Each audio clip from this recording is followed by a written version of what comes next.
Hi guys, welcome to current affairs funda. दोस्तों, आप सभी को बताना चाहूंगा कि आईबीपीएस आरआरबी क्लरिकल में कितना टफ कंपटीशन आप सभी को देखने को मिलेगा। और जो लोग मेंस के लिए आगे आ चुके हैं उनको मैं कुछ सजेशन देना चाहूंगा। पहली बात तो ये है कि जनरल अवेयरनेस एक ऐसा सेक्शन होगा जो आपके पूरे के पूरे एग्जाम में बहुत इंपॉर्टेंट रोल प्ले करेगा। अब यहाँ पर दोस्तों 3 फैक्टर्स मैं आपको बताना चाहूंगा। ऐसा मैं क्यों कह रहा हूँ? पहली चीज ये है कि जो लेस वैकेंसीज हैं इसके कारण आपको एक अच्छी कंपटीशन फाइट देखने को मिलेगी। दूसरा फैक्टर क्या है कि जब पेपर का लेवल आता है तो क्वांट हो गया, रीजनिंग हो गया, ठीक है।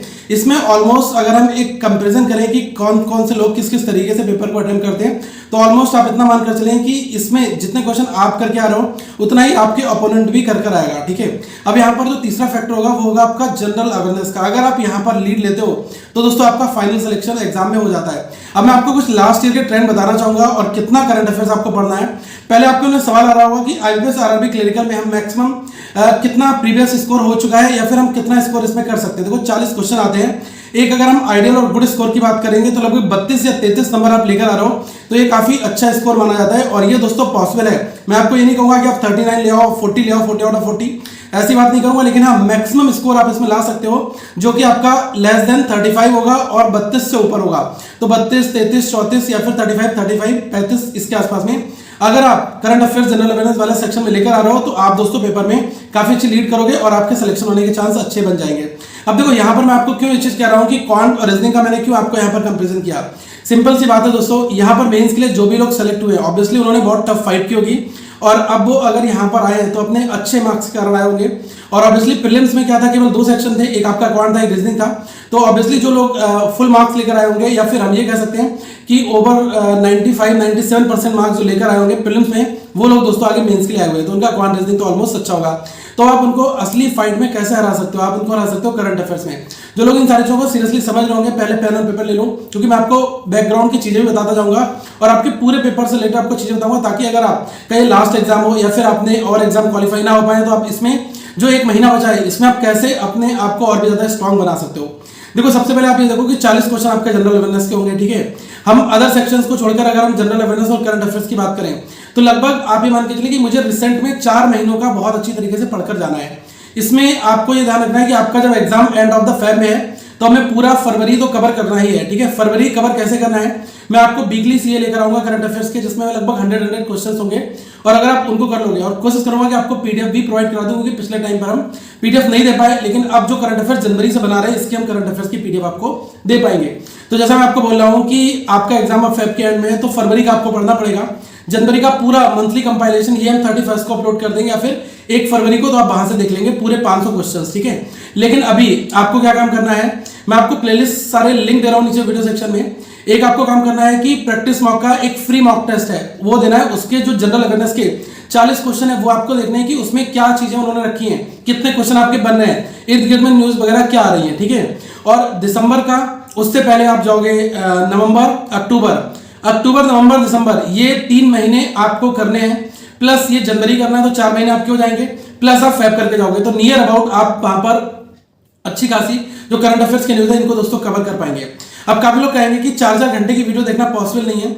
अगर दोस्तों आप चाहते हैं हर एक स्टैटिक जीको को भी कंप्लीट करना, थोड़े छोटे छोटे जो पॉइंट्स हैं उनको भी करना, क्योंकि एक एमसीक्यू अगर आपको कहीं लिखा मिल रहा है तो केवल आप एक लाइन एक एमसीक्यू के बारे में सीख रहे हैं। लेकिन अगर जब हम वीडियो इलस्ट्रेशन की बात कर रहे हैं, अगर आप वीडियो में उस एमसीक्यू को देख रहे हो तो उससे रिलेटेड आपको बहुत सारे पॉइंट्स बताए जाते हैं ताकि आप 3, 4, 5 और भी क्वेश्चंस वहां पर तैयार कर लेते हैं। इसलिए मैं ऑलवेज आपको सपोर्ट करता हूं कि आप करंट अफेयर्स की वीडियोस को प्रिपेयर करो, क्योंकि टाइम जरूर लग रहा है लेकिन आप खुद से हैंडआउट्स बनाओगे तो आप पीडीएफ को अवॉइड कर दोगे, प्लस आपको लॉन्ग ड्यूरेशन तक वो चीजें याद रहेंगी, ठीक है। तो पहले तो ये डाउट होगा कितने महीनों का करंट अफेयर्स पढ़ना है।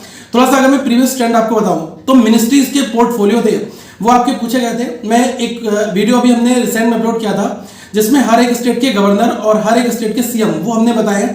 तो मैं सारे लिंक जो आपको डिस्क्रिप्शन में दे रहा हूं आप इन वीडियोस को देखें और अपने नोट्स बना लें, क्योंकि सब कुछ अपडेटेड है। हमने जनवरी 2021 तक एवरीथिंग अपडेट करके रखी है। तो मिलिट्री एक्साइज हो गई, ब्रांड एम्बेसडर्स हो गए, बुक्स एंड ऑथर हो गए, ठीक है, या फिर जो ग्रैंड स्लैम हो गए, ठीक है, जो विमलन वगैरह हो गए उनसे क्वेश्चंस आपका पूछा गया था। तो आप इन सब चीजों को कर लो। जीआई टैग हो गए तो ये क्वेश्चंस आपके पूछे जाएंगे। तो मैं यही कह रहा हूं कि आप इनकी एक अपनी सेपरेट एक नोट बनाओ और एक एक फैक्ट को देख लो। 8-10 मिनट की वीडियोस हैं, इनसे आपको फायदा ये मिलेगा कि आप अपनी चीजों को कंप्लीट कर लोगे विद इन टाइम में। पीडीएफ दे दूंगा, पीडीएफ पड़ी रहेगी और एग्जाम पास आ जाएगा, कुछ कवर नहीं होगा, लेकिन वीडियो देखकर हम अपने टारगेट को पूरा कर सकते हैं और जब तक स्थिर रूटीन नहीं बनाओगे दोस्तों, तब तक कोई भी एग्जाम क्वालिफाई होने का कोई सवाल ही नहीं होता। मैं कुछ लास्ट ईयर के आपको सवाल बताना चाहूंगा, कैसे क्वेश्चंस आपके जनरल अवेयरनेस और करंट अफेयर्स के सेक्शन में पूछे गए थे। ठीक है, मेरे पास में पूरी पीडीएफ है, पेपर हम डिस्कस करेंगे लास्ट ईयर के सीए का। देखो इसमें था एक तो मिनिस्ट्री के पोर्टफोलियो, ये टॉपिक ऐसा है जो मैं आपको करा दूंगा, ठीक है, लिंक भी नीचे डिस्क्रिप्शन में दे दूंगा। मिनिस्ट्री के पोर्टफोलियो में हमने नहीं कराया तो हम अपडेटेड आपको दे देंगे।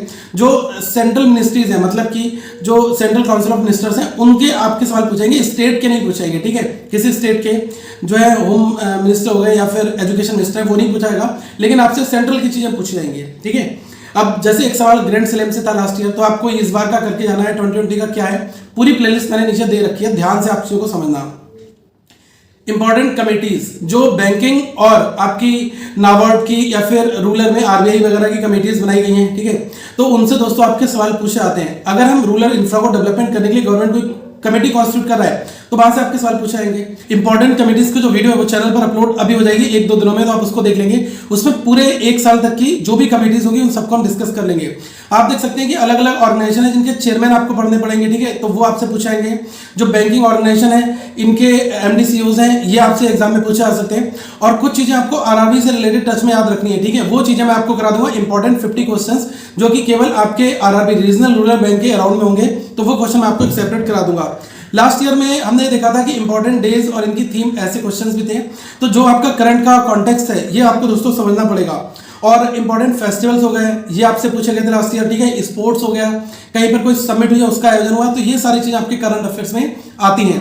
अब इन सबको करने के लिए आपको मेहनत तो करनी पड़ेगी। तो जो हमने आपको 4-4 घंटे की 500 क्वेश्चंस की पूरी वीडियोस बनाई, आप उनको हेडफोन लगाकर एक पेन पेपर लेकर बैठ जाओ, सुनो और उनसे फैक्ट को नोट करो। आप कोई भी एग्जाम हो, स्टेट लेवल के पीएससी लेवल तक के एग्जाम को आप टच कर सकते हो, क्योंकि करंट अफेयर्स हमने काफी वाइड कवर किया। उसका हमने पूरा का पूरा जो एक वर्जन है देखे हम कि प्रीवियस क्वेश्चंस कैसे बने थे या फिर उससे क्वेश्चन कैसे कैसे बन सकते हैं, पॉसिबिलिटीज क्या हो सकती हैं, वो सारी चीजें हमने कवर कर रखी है। तो मैं चाहूंगा कि आप लोग उनका पूरा एंजॉय करें और पेपर में अच्छा मार्क्स दोस्तों तभी आ सकता है जब आप जितनी मैक्सिमम से मैक्सिमम करंट अफेयर्स में मेहनत करोगे। ठीक है, तो ये रही 2-3 बातें। बाकी अदर सब्जेक्ट हो गया, जैसे कि आपका डीआई हो गया, पजल हो गया, इनकी रेगुलर प्रैक्टिस तो आपको करनी है मेंस लेवल की।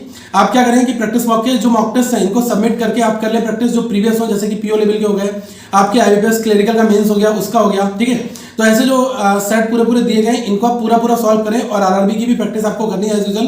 तो पजल्स आपको कम नहीं पड़ेगी। आप सोच रहे हो कि केवल मुझे 20 सेट मिले तो इसमें कितनी पजल्स होंगी, ऐसा नहीं है। प्रीवियस एग्जाम के सारे पजल, सारे डीआई अगर आप बनाओगे तो पेपर में दोस्तों 100% आपको बेनिफिट मिलेगा।